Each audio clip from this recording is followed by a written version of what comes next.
Donc, ce consortium de sociétés de 2012 à 2018 ont pu engranger l'équivalent de 4 600 milliards de francs CFA, soit 15 cargaisons de produits finis représentant plus ou moins 32 000 tonnes, donc d'essence, de nafta, de fuel lourd et d'essence aviation en direction du Togo. Je vais juste récapituler pour l'intérêt de nos téléspectateurs. Vous êtes en train Oui, de dire que toutes ces sociétés que vous venez de citer là, qui appartiennent essentiellement aux membres du clan Sassou Nguesso, il y a aussi Continent de Madame Sassou, c'est ça. ces entreprises font raffiner leurs produits, c'est-à-dire leur brut, au niveau de la raffinerie du Congo. Cette raffinerie dont je rappelais tout à l'heure est aussi subventionnée à hauteur, disons, de 300 milliards par année par l'État congolais, donc l'argent du contribuable congolais. Donc, ces sociétés-là, qui sont des sociétés privées qui appartiennent aux membres du clan Sassou Nguesso, font raffiner leurs produits au niveau de la raffinerie de Pointe-Noire et pour exporter ces produits au Togo. Tout à fait. Alors que les Congolais eux-mêmes peinent à avoir ce produit ou ces produits pétroliers. Vous avez tout compris.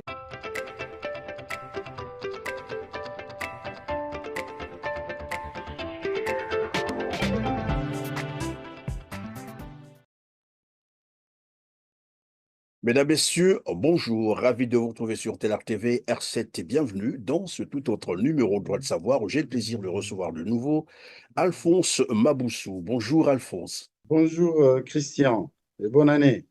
Merci. Vous êtes consultant en expertise pétrolière et minière, membre du Congrès pour la Renaissance du Congo, le CRC.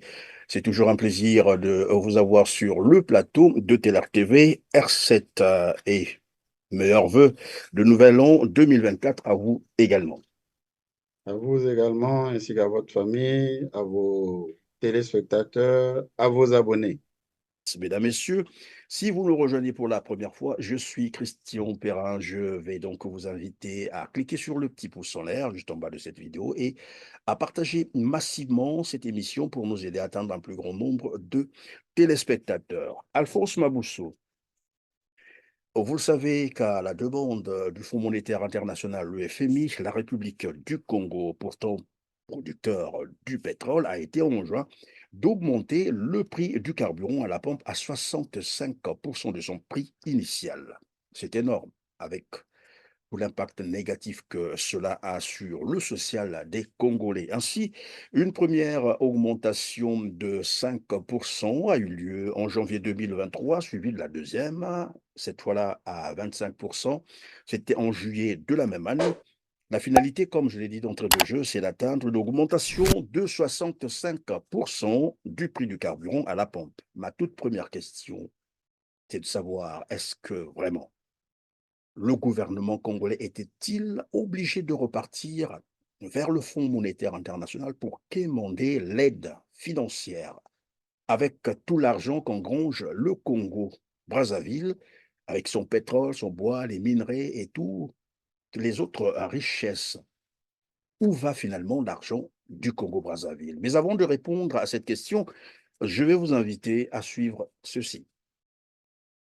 Au début des années 80, nous avions lancé un plan ambitieux, le plan quinquennal 82-86.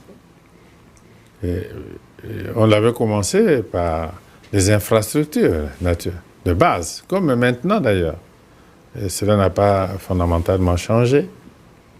Mais cela n'a pas duré, puisque les prix du pétrole se sont effondrés, sont passés de 33 dollars à 9, puis à 7. Et le dollar lui-même est passé de 10 francs français à 5. Les deux effets cumulés ont amené la catastrophe et donc la cessation de paiement est suivie naturellement par les mesures d'ajustement structurel telles qu'elles étaient dictées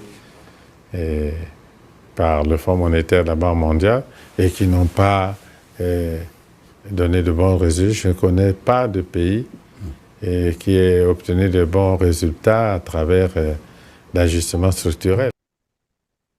Voilà, Alphonse Maboussou, est-ce qu'on peut penser que ce monsieur est vraiment conscient ou c'est toujours dans sa logique de faire souffrir les Congolais? Sinon, comment comprendre qu'il pense que les ajustements structurels, c'est lui-même qui le dit, les ajustements structurels du FMI n'ont jamais aidé un pays à sortir de la crise, mais qu'il y reparte, qu'il ramène le Congo vers le FMI pour finalement étrangler les Congolais.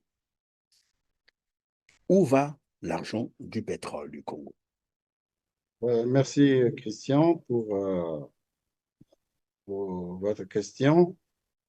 Un ménage, une entreprise comme un pays, normalement, ne saurait vivre sans l'apport d'un crédit pour aller vers des investissements, voilà, tant de la famille, de l'entreprise que du pays.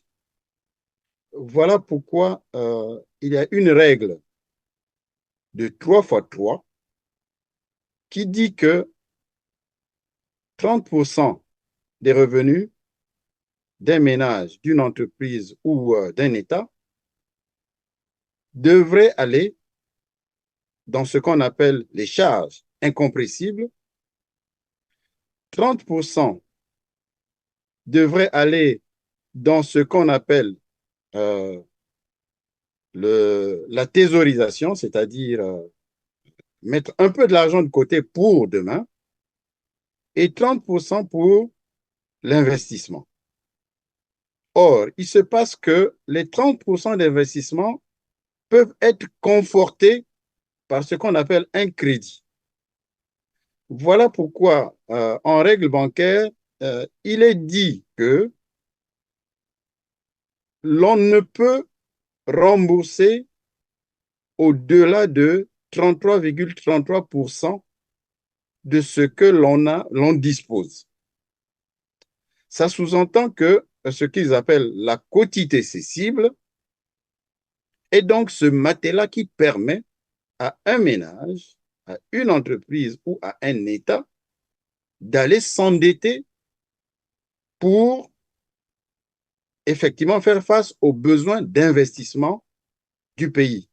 Nous avons suivi qu'il a parlé des infrastructures de base et tout le reste, mais nous réalisons aujourd'hui, 40 ans après, que les problèmes d'eau, d'électricité, d'infrastructures, ajouter à cela les inondations qui s'ajoutent et les éléphants blancs qui se sont accumulés au Congo parce que tous les investissements qui ont eu lieu au Congo n'ont servi à rien, sinon qu'à enrichir ceux qui sont aux affaires, fait que le Congo est en banqueroute.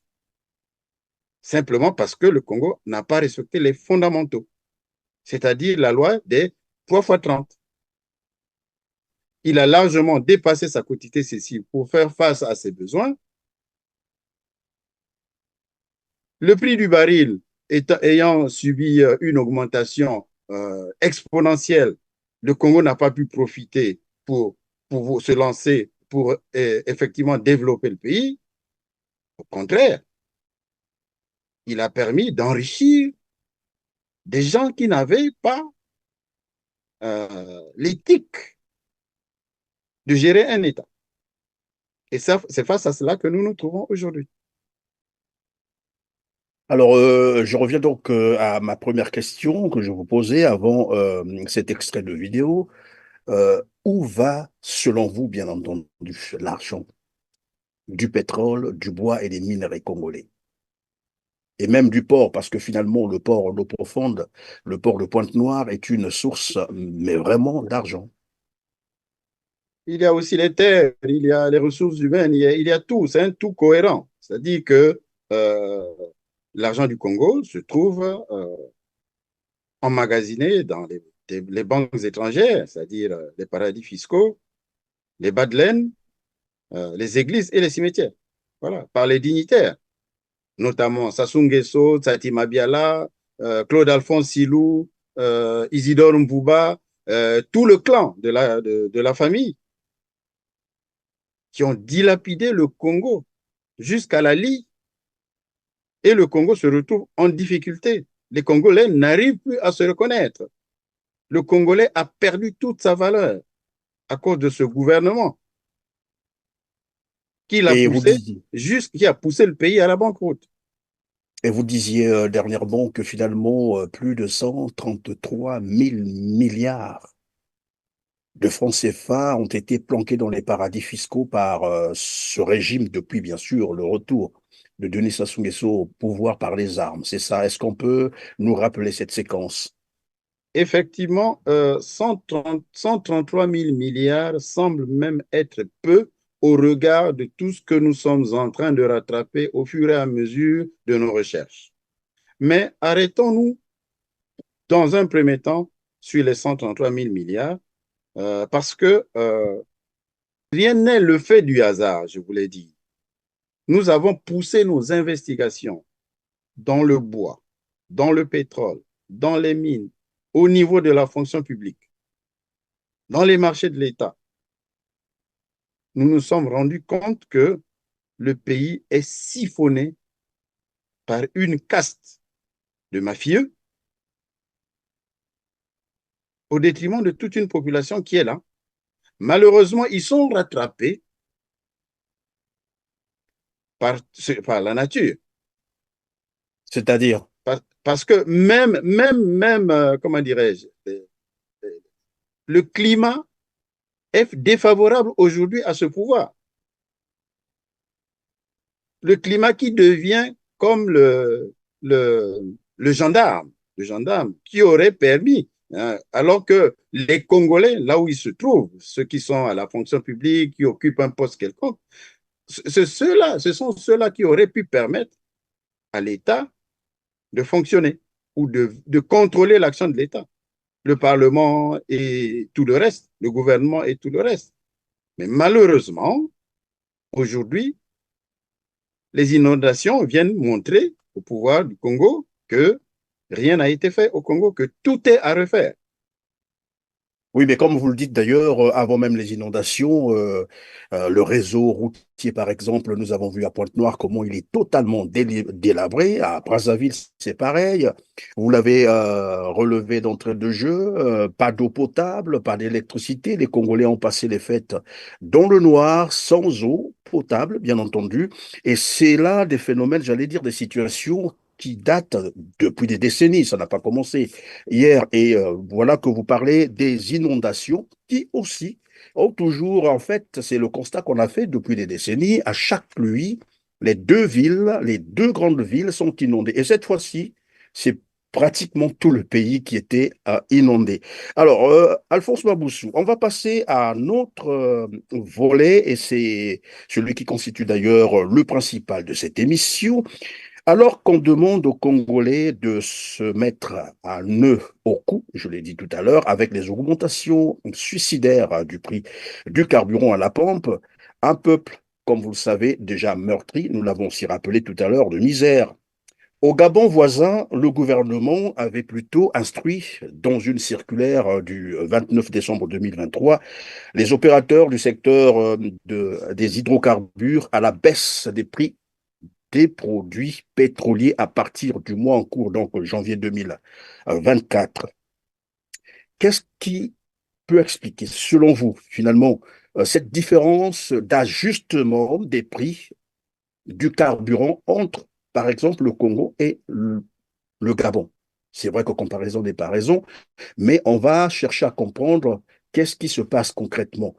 Au Gabon, on baisse le prix, au Congo, on augmente, alors que les deux pays sont producteurs du pétrole. Je vais vous révéler quelque chose de pathétique parce que le pouvoir de Brazzaville croit flouer le peuple congolais dans ses pratiques machiavéliques de dilapidation systématique des deniers publics. Mais aujourd'hui, voici un document que je vous présente, okay, Ok, qui merci. Oui, j'ai met à vu. nu effectivement la gestion chaotique de ce pouvoir. Le ministre du Budget a dernièrement dit en substance lors de la présentation du budget de l'État à l'Assemblée nationale, je cite, l'augmentation des prix du carburant à la pompe avec également le prélèvement de la TVA sur ce produit va certainement encore contribuer à améliorer les performances en matière de TVA en 2024. Cela sous-entend que l'augmentation des prix de produits pétroliers à la pompe est actée au Congo. Oui. La troisième augmentation. Est-ce sérieux? Pardon, ça veut dire qu'on y est déjà presque là pour l'augmentation à 65%. Sinon, ça ne va pas Oui, tarder, c'est ça. tout à fait. Ça ne saurait tarder parce que le FMI est sur les trousses du pouvoir de Brazzaville. Est-ce réellement sérieux? Cela me pousse à répondre à votre question de tout à l'heure. La différence entre le Gabon et le Congo se justifie-t-elle alors que les deux pays sont producteurs de pétrole? Tenez, à la suite d'un contrôle effectué par l'administration des douanes de Pointe-Noire le 15 juillet 2022 à la raffinerie Coraf, il a été constaté l'exportation de 2012 à 2018 sans frais douaniers de l'équivalent de 4 600 milliards de francs CFA, soit 15 cargaisons de 32 784 233 kilogrammes de produits raffinés, à savoir l'essence, le naphtha, les fuels lourds, l'essence aviation, en direction du Togo, pour une valeur douanière de 3%, comme facturé aux autres sociétés, soit l'équivalent de 138 milliards de francs CFA. Je Je vais récapitule peut-être... juste un instant. Pardon, Alphonse Bazoussou.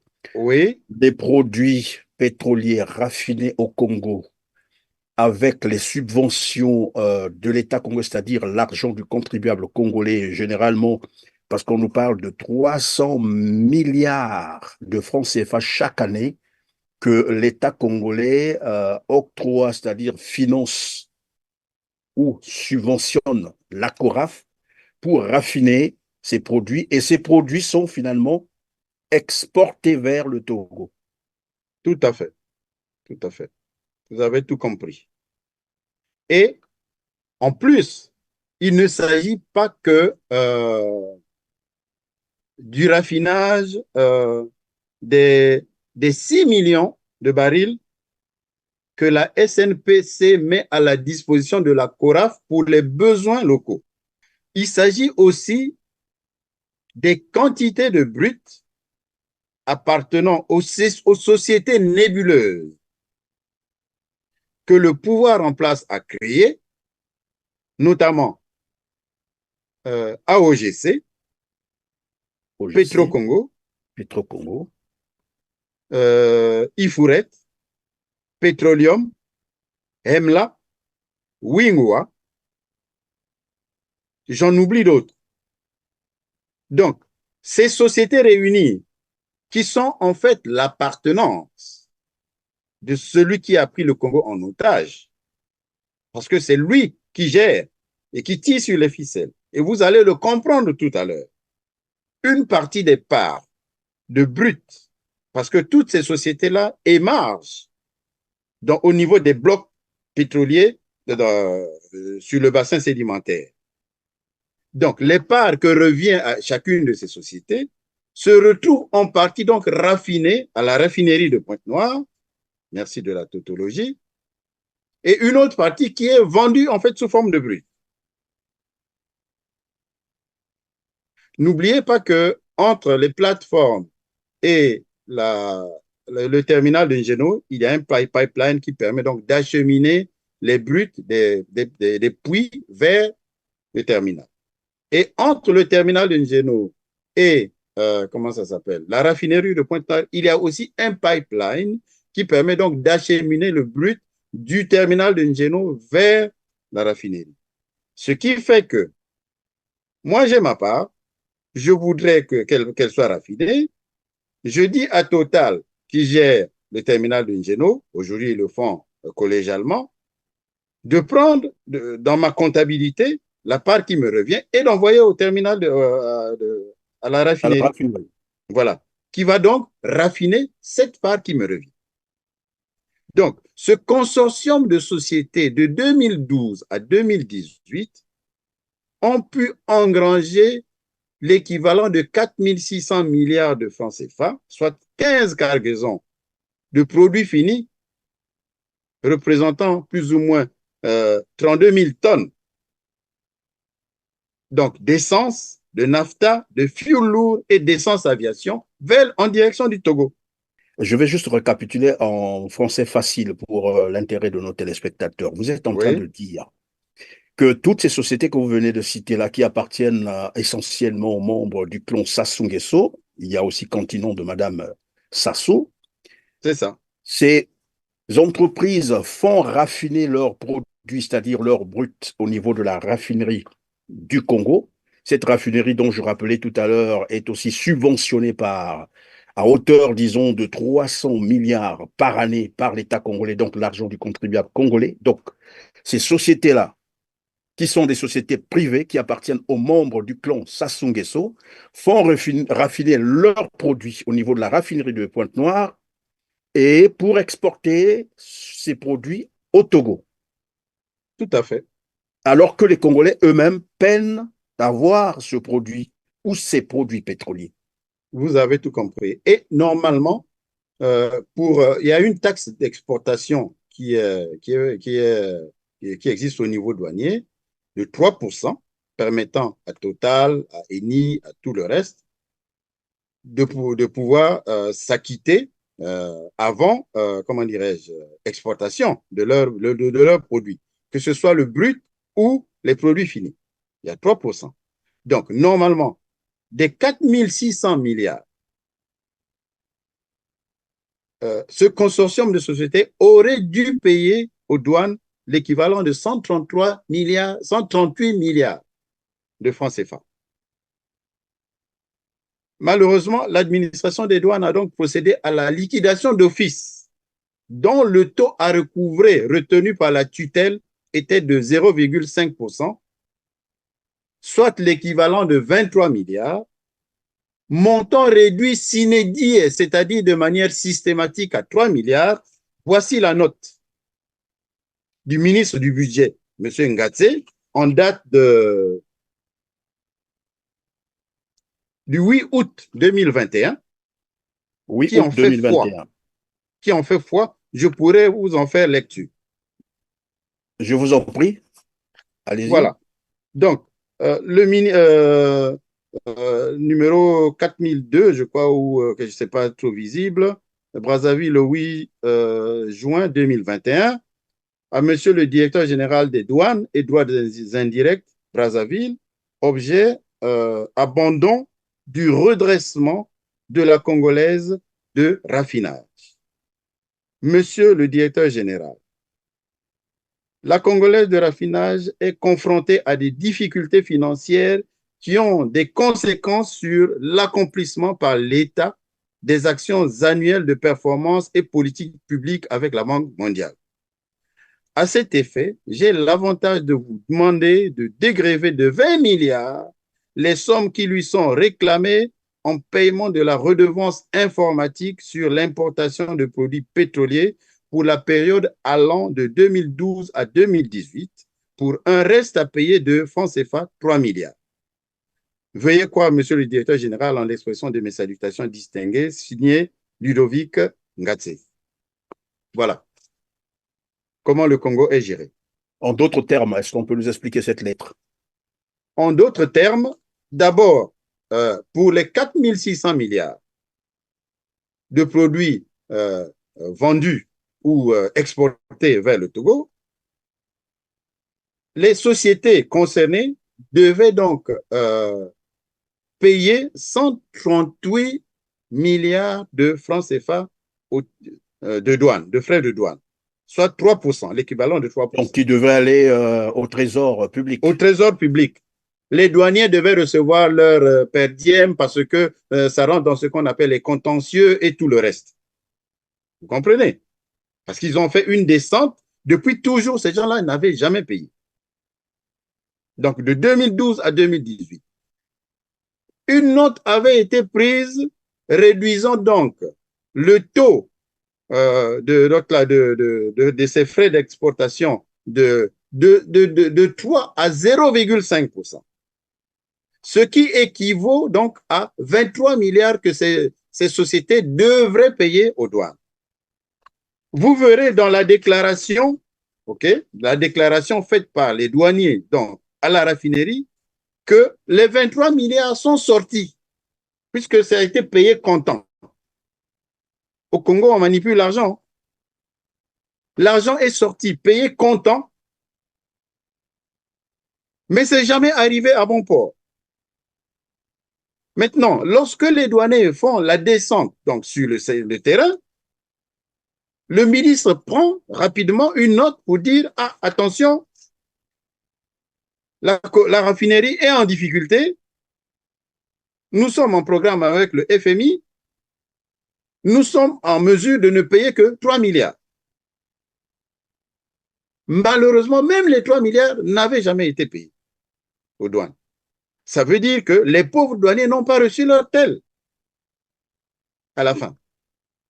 En fait, le ministre a juste fait de sorte à effacer les traces, c'est-à-dire Voilà, empêcher la poursuite de la effacer les traces, mission des voilà, on prend douaniers, une note et puis on avance. Voilà. alors qu'il est conscient qu'ils ont dilapidé tout l'argent, les milliards dont vous faites état. C'est déplorable, c'est déplorable. Ils sont en Alors, effet cyniques. Et dans le même temps, demande aux Congolais voilà, de consentir les sacrifices. Il faut payer cher son pétrole et avec tout l'impact négatif, comme je le disais tout à l'heure, sur la vie sociale des Congolais. Et pendant ce temps, il y a des gens qui continuent à se gaver des milliards et ça se passe au sommet de l'État. Vous savez, le Congo est une nébuleuse. Le Congo pris dans sa globalité sous la gestion de celui qui le gouverne aujourd'hui.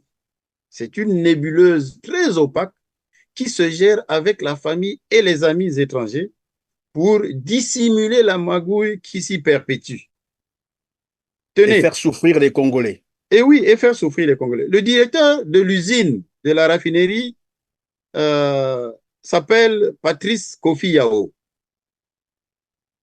Le directeur de la recherche et de l'innovation, Ça résonne un peu la Côte d'Ivoire, c'est ça? je n'en sais rien. Le directeur de la recherche et de l'innovation s'appelle Emmanuel Njoukwe.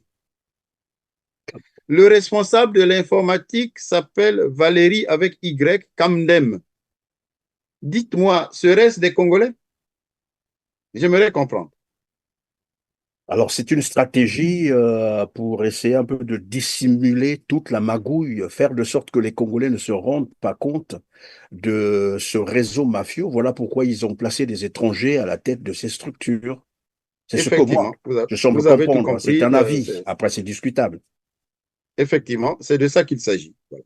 À mon avis, hein, à mon humble avis, voilà, on met des étrangers comme ça, et c'est à tous les niveaux, hein, c'est pas seulement au niveau de la raffinerie, c'est partout. Vous verrez au port les scandales que nous avons vus ou que nous avons lus entre-temps, et partout ailleurs. Hein. Il y a eu des fuites de capitaux au niveau de la CNSS. On s'est rendu compte que au milieu, c'était des Ouest-Africains qui blanchissaient Blanchissez l'argent. l'argent, oui. Voilà, qui blanchissaient l'argent. Et puis les gens partaient les retrouver à l'extérieur, c'est-à-dire dans les paradis. Donc, Alors, pour Alphonse revenir, Maboussou, oui, il y a bon, une information recoupée d'ailleurs et vérifiée. Tout à l'heure, vous parliez du Togo, c'est-à-dire les produits pétroliers raffinés au Congo qui sont exportés au Togo. Et nous avions également dit que finalement, au Gabon, le prix du carburant a été revu à la baisse. L'information nous dit que le Gabon importerait ce pétrole du Togo. Donc, si j'ai bien compris, les produits qui sont raffinés au Congo sont exportés au Togo, qui n'est pas un pays producteur du pétrole, et le Togo vend au Gabon, et ça permet au Gabon de baisser les prix du carburant à la pompe. Est-ce que j'ai bien traduit cela? Vous avez compris l'entourloupe. Donc, Vous ça avez veut très bien. dire on préfère exporter tous les produits du Congo vers le Togo pour revendre ça vers d'autres pays d'Afrique qui, finalement, en tirent profit par rapport aux Congolais. Ce qui est plus cynique encore, c'est que parfois, ça revient même encore au Congo. C'est-à-dire, ça part du Parce Congo qu'il au Togo, crée la ça revient. spéculation. Il crée la spéculation. S'il manque des produits pour pouvoir raffiner la part qui revient au Congo, ben, on fait revenir donc du Togo ce qu'on a auparavant envoyé au Togo pour pouvoir vendre au Congo. Donc, ça ne peut pas se faire moins cher. On est obligé d'y intégrer les frais de transport, les frais de douane et tout le reste de la sortie de la marchandise du Togo vers le Congo. Alphonse Maboussou, donc dehors du Togo, y a-t-il un autre pays où, voilà, il faut le dire comme ça, entre guillemets, les mafieux congolais, sinon du pétrole congolais, exportent les produits pétroliers du Congo?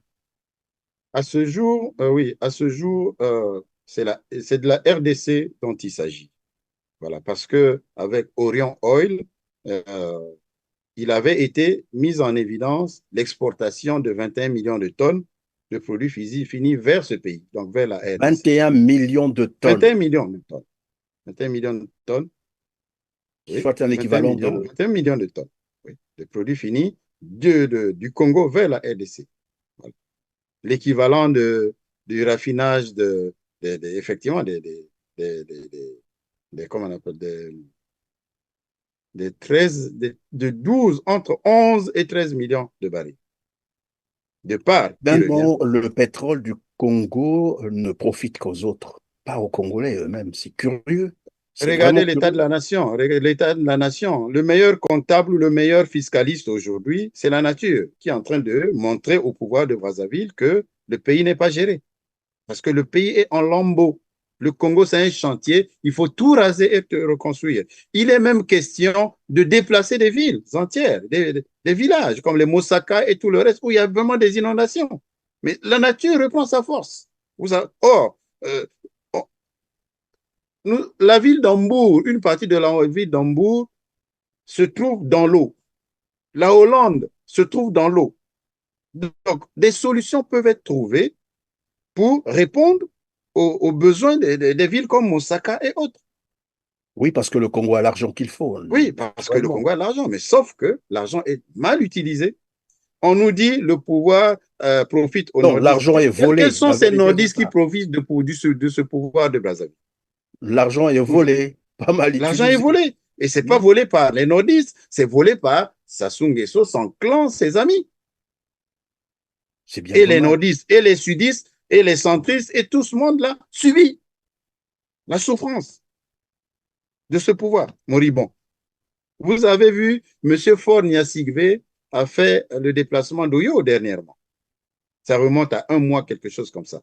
C'est-à-dire que cette bourgade qu'est Oyo, c'est la plaque tournante de la haute mafia. On ne sait pas qui vient, qui entre dans le territoire, qui sort du territoire, mais les affaires se traitent là-bas. Et aujourd'hui, on met au grand jour cet entourloupe, hein, ce grand scandale, hein, Alors là, sur finalement, les produits pétroliers.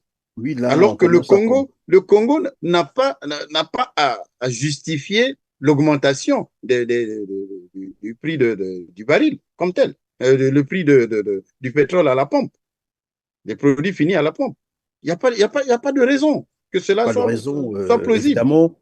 On commence à comprendre pourquoi est-ce que Sassou Nguesso s'est retiré vers Oyo. Il a privatisé même la présidence, puisqu'il est allé installer la présidence là-bas, le palais présidentiel, sans l'aval d'ailleurs j'allais dire, de l'Assemblée nationale du Congo. Il a tout emmené là-bas, même la Banque centrale et avec son aéroport. Alors tout se fait là-bas. C'est devenu, comme vous l'avez dit, une plaque tournante de la haute mafia. Et c'est les Congolais qui en payent les frais. Et tout à fait, avec la complicité effectivement du Parlement, parce que le Congo n'est pas pauvre. Entre-temps, le budget de l'Assemblée nationale a été revu à la hausse. C'est-à-dire, aujourd'hui, ils vont passer à 21 milliards 637 millions de francs CFA pour 151 députés. Cela fait une moyenne de plus ou moins 143 millions de francs CFA par député. Un responsable de commission au niveau de l'Assemblée touche 6 millions de francs CFA par mois. Chaque député perçoit 1,2 million par session parlementaire et 5 millions par descente parlementaire. Combien, aujourd'hui, je peux vous poser la question, combien sont les députés qui produisent des lois? Quasiment nul. Ajoutez à cela les 10 milliards 600 millions du Sénat, le pouvoir distribue les pétro-CFA à tout va et se permet d'aller commander des fonds au Fonds monétaire pour faire avaler des couleuvres au peuple. C'est vraiment paradoxal. Paradoxal parce que voilà pourquoi je vous posais la question d'entrée de jeu, de vous dire si ce monsieur, il faut le nommer, le despote Denis Sassou Nguesso était vraiment conscient parce que d'après sa propre déclaration, le FMI n'a jamais, les réformes du FMI n'ont jamais aidé un pays à s'en sortir. Mais curieusement, il repart d'ailleurs vers le FMI et faire comprendre aux Congolais, ben, on est en train de rechercher des solutions, il faut continuer à consentir des sacrifices, on augmente les prix du pétrole à la pompe, de l'électricité, de l'eau, parce que là aussi, je crois que les quittances au niveau de l'eau ont augmenté parce qu'ils ont enjoint, bien entendu, ils ont joint aussi la taxe foncière, c'est comme ça qu'on appelle ça, je crois, je pense. En fait, c'est pour dire que on est en train d'essorer les Congolais jusqu'au dernier centime. Une façon d'asphyxier les Congolais, de les empêcher de vivre. Mais pour quelle raison, en fait? Ben, pour une raison simple, c'est-à-dire que nous avons tellement poussé le Rubicon au-delà du raisonnable que nous ne voulons rendre de compte à personne. Voilà pourquoi il faut que nous nous affublions des forces prêtes à nous aider, et nous et notre progéniture, ou nos progénitures, à vivre décemment. Voilà pourquoi on vous parle des terres qui sont peut-être qui doivent être cédées à des étrangers, on signe des contrats avec des étrangers, on veut aller prendre même les Palestiniens pour les amener en Afrique centrale et tout le reste. Mais Rien Alphonse ne se Maboussou, est-ce que justifie. Rien ne cela se ne veut pas non justifie. plus dire que, parce que évidemment le peuple congolais accepte tout, que ben voilà, le régime, ça soit obligé évidemment de faire pire et à sa tête. Ventre affamé n'a point d'oreille. Je crois que ça bourdonne. À la fin, ce sont des affamés qui se retrouveront dans la rue pour chasser cette horde de bandits parce qu'ils ne méritent pas de gérer le Congo. Voici tout simple. Et on comprend aisément pourquoi Anatole Colline et Makosso en appelait carrément à un empire au Congo, où il pense que, bon, voilà, son maître doit rester là éternellement, mais simplement parce qu'évidemment, ils ont pris goût de cette mafia où ils se gavent des milliards. Les Congolais, ils pensent que ça doit, voilà, durer éternellement. Monsieur Anatole Collinet Makosso est un chef de chantier aujourd'hui et il est en train de construire à Pointe-Noire et dans le Kwilu. Pardon? On vous fera voir les ouvrages que ce monsieur est en train de faire. Un travail est en train de se faire à ce niveau, mais Collinet Makosso est en train de rattraper son temps aussi parce qu'il est dans la mangeoire depuis des lustres, de toutes les façons. Ce qui lui a manqué, c'est juste d'implorer, de prier en implorant l'Éternel, fermer les yeux et tout. Oui, accorder une très longue vie à celui qui est en train de détruire ce pays, parce que sans lui, Seigneur, nous n'arriverons pas au bout de nos rêves. Excusez-moi, d'en rire parce que finalement, il a demandé même aux chrétiens, j'allais dire, aux églises, de prier le bon Dieu de sorte qu'il garantisse une longévité à son maître, évidemment, pour continuer. Voilà. Mais ça me rappelait un peu le corbeau et le renard. Nous sommes à la fin de cette émission. Alphonse Maboussou, je vais simplement vous laisser le temps de conclure et puis ça sera à la fin. Voilà. En conclusion, je pourrais simplement dire que le système ne peut se prévaloir de sa propre turpitude. L'unique solution permettant au Congo de régler ces problèmes est le rapatriement des fonds dilapidés. Une bonne gestion de ces fonds dans des projets novateurs de partage des richesses du pays par un exécutif digne de probité et de sérieux, puis un contrôle de gestion strict et rigoureux pour sécuriser les fonds publics. Le pouvoir actuel a fait étalage de toutes ses limites quant à la gestion de la chose publique. L'honnêteté ne compte plus, la corruption est en force, la peur ayant changé de camp, le peuple doit prendre ses responsabilités, toutes ses responsabilités.